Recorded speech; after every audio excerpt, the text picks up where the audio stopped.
Depuis 10 ans, la République centrafricaine est le théâtre de violences entre divers groupes armés. Malgré l'accord de paix signé en 2019, les espoirs de stabilité se sont vite évaporés car sa mise en œuvre a été inégale.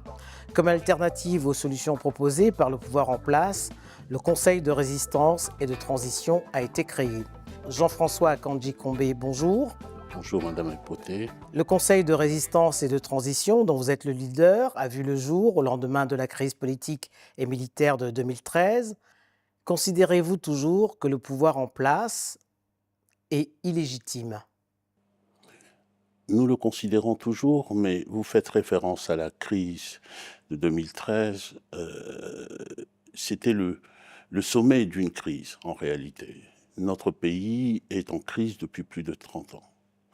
Il a connu son summum avec la Séléka au pouvoir. En 2013, c'est ce que vous évoquez, avec l'arrivée de Djoto Dia, du président Djoto Dia, et avec les exactions, un pouvoir qui était qui a créé un no man's land dans notre pays, avec des morts, avec du sang qui a été versé.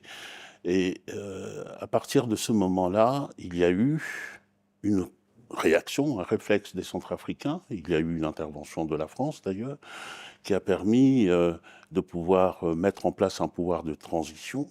Et ce pouvoir de transition, j'y reviens parce que c'est un élément important qui a été dirigé par Madame Samba Panza. Nous-mêmes, en tant que Centrafricains, nous avons beaucoup de choses à reprocher à ce pouvoir de transition, mais il y a eu au moins une réussite qu'il faut reconnaître. C'est la consultation du peuple centrafricain qui a débouché sur un forum, et ce forum a débouché sur un acte qui est la Constitution. La Constitution. C'est la seule Constitution depuis les indépendances pour laquelle les Centrafricains ont été consultés. Il y a eu ce que nous avons appelé des consultations populaires à la base.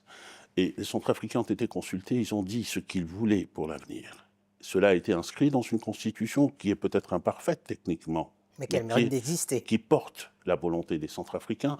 Et cette Constitution, à partir de 2016, élection 2016, l'arrivée d'un nouveau pouvoir qui était un redémarrage démocratique pour nous. Et il y a eu à ce moment-là un espoir fou des Centrafricains, d'abord pour se dire c'est la fin de la crise, nous retournons à la normale. Maintenant, nous avons droit à la parole, nous pouvons vaquer à nos activités. Et depuis lors, nous sommes allés de descente d'escalier en descente d'escalier pour aller en enfer, c'est-à-dire dans l'enfer de la dictature. Le président Touadéra est arrivé, il en est maintenant à son deuxième mandat, il n'a jamais cessé de vouloir changer cette constitution sur laquelle il a pourtant juré. Il a prêté serment. Et il se trouve que nous, en tant que citoyens, et moi personnellement, j'ai décidé de quitter mes fonctions ici à Paris pour aller aider à la reconstruction de mon pays. Et j'étais conseiller juridique du président de l'Assemblée nationale. Nous avons, moi et les autres, nous avons tous tenté. Et puis, de tentative en tentative, nous avons élevé nos voix. Nous avons créé des organisations, j'ai créé moi-même ce que nous avions appelé Citoyens debout et solidaires, pour pouvoir œuvrer à l'éveil citoyen dans ce pays. Le point de rupture qui n'est pas un point de rupture de notre part, mais de la part de ce pouvoir, a été constitué par deux événements. C'est la mise en place de la crypto-monnaie qui n'était pas autre chose qu'une vaste opération pour faire de notre économie une économie de rapine. Lorsque on promet à un acheteur de crypto-monnaie centrafricain que lorsqu'il achète en étant dans son bureau, peut-être en Amérique du Sud ou en Russie, il a une partie du territoire centrafricain. Il acquiert automatiquement la nationalité centrafricaine et le passeport centrafricain. Il a aussi une part du sous-sol des Centrafricains. Automatiquement, sans aucune vérification, on ne sait pas qui a acheté. Et les Centrafricains sont sur une terre qui va s'effacer sous eux. Nous avons attaqué, nous avons gagné, la Cour a déclaré toute cette opération inconstitutionnelle, le président Touadéra a décidé de passer en force. D'ailleurs, le dispositif de crypto-monnaie reste toujours en vigueur aujourd'hui. Par ailleurs, il a engagé la destruction de ce qui était notre lien social, notre lien social, la Constitution de 2016, celle dont je vous parlais tout à l'heure, qui est issue du Forum de Bangui, de la volonté des Centrafricains, et qui avait repris une demande des Centrafricains dans ce pays, qui est un pays où les uns et les autres cherchent toujours à s'accrocher au pouvoir, et c'est l'une des causes de la crise. Mais comment entend-on impulser des changements sur le terrain depuis Paris? Alors, tenter d'impulser l'action, je me sens centrafricain où que je sois. Et je n'agis pas seul. Nous agissons toujours collectivement. Lorsque les recours dont je vous ai parlé, nous les avons portés ensemble, moi étant ici à Paris, et un certain nombre de compatriotes, qui sont essentiellement d'ailleurs des jeunes centrafricains, à Bangui. Nous les avons portés ensemble. Toutes ces actions ne sont pas menées seulement de l'étranger. Et d'ailleurs, le Conseil de résistance et de transition a été créé, fondé ici à Paris. Mais le Conseil de résistance fonctionne selon une logique de résistance. Nous fonctionnons avec des relais sur le terrain. Avec des relais que nous appelons des cellules de résistance.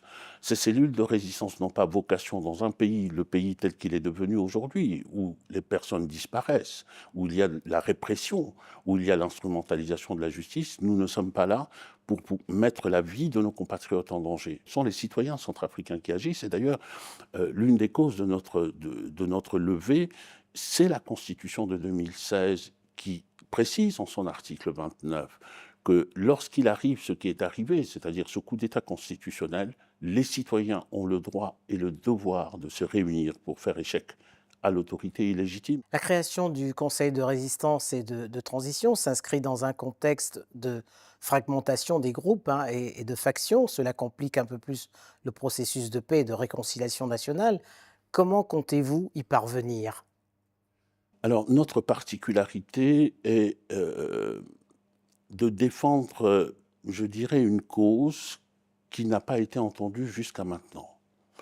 Pendant toutes ces crises, la République centrafricaine, il y a eu des réunions, il y a eu des forums, il y a eu des conférences de paix, des accords de paix. Et dans toutes ces réunions, aucun citoyen, aucune représentation des victimes n'était là.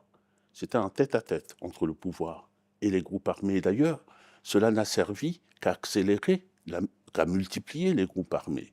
Parce que dès lors que le salaire de la prise d'armes, c'est de pouvoir se retrouver autour de la table de négociation et de pouvoir partager le pouvoir. Ensuite, vous imaginez bien qu'à l'approche de chaque discussion, un groupe armé devient 3 groupes armés parce que tous les 3 chefs vont se retrouver au pouvoir. Donc, tout ceci a créé un cycle qui nous a menés là où nous sommes. Aujourd'hui, nous faisons le pari que les citoyens doivent avoir leur mot à dire dans les affaires centrafricaines, y compris dans le combat qui est mené contre ce pouvoir, qui est un pouvoir illégitime, qui est un pouvoir devenu dictatorial et qui est devenu un pouvoir entre les mains d'une sorte de mafia comprador.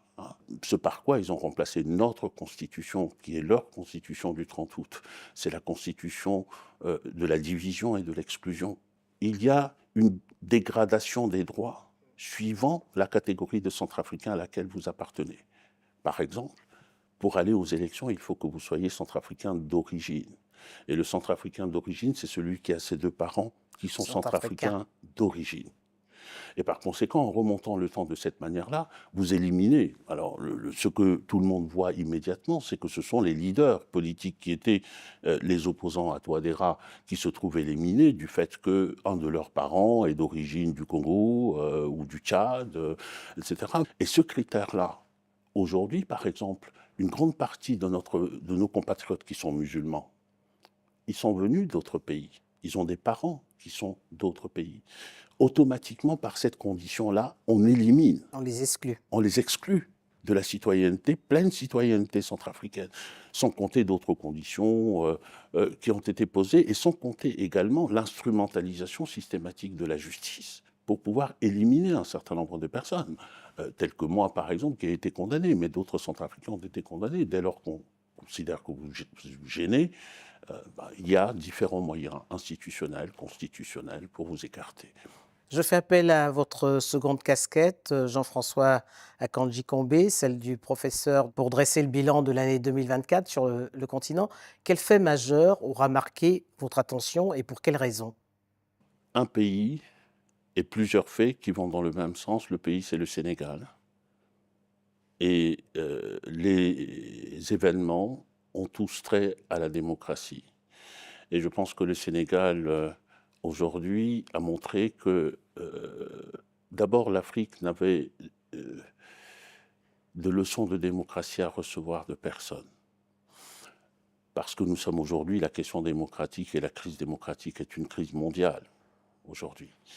Et ce pays a montré qu'il pouvait résister à des tentatives de conserver le pouvoir, d'aller vers un régime d'oppression, d'aller vers un régime fort.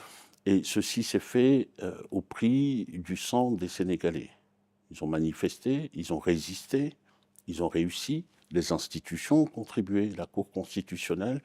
Et c'est une très grande victoire parce que quand on remonte dans le temps, je pense qu'il y a eu au moins une dizaine, sur tout le continent africain, une dizaine de situations qui se présentaient de la même manière et où des cours constitutionnels ont prononcé, par exemple en République centrafricaine, ont dit le droit. Mais ils n'ont pas réussi. Au Sénégal, ils ont réussi parce qu'il y a une société qui a une culture démocratique et une culture de résistance. Je dis, pas une culture de résistance. La culture démocratique, c'est une culture je dirais, de discussion, de débat, de liberté d'expression, de constitution de groupes libres qui sont des groupes de femmes, d'hommes, pour mener des différentes activités qui sont des éléments de respiration démocratique en temps normal et qui, lorsqu'il y a une crise, deviennent des éléments de résistance dans la société. Et je crois que c'est ce qui a sauvé la démocratie au Sénégal. Et l'autre élément, ce sont les élections qui se sont déroulées récemment. Et législatives. Et les législatives qui se sont déroulées au Sénégal et qui rappellent que les élections, ça peut être un élément, je dirais, qui peut se dérouler dans un contexte apaisé. Il n'y a pas eu de crise électorale, post-électorale. Il y a eu quelques tensions, bien sûr, lors de la préparation des élections, mais tout cela a été géré de manière pacifique. De manière pacifique. Et donc, c'est un élément qui donne de l'espoir, hein, et un pays qui donne de l'espoir aujourd'hui. Jean-François Akanji-Combé, je vous remercie. C'est moi qui vous remercie.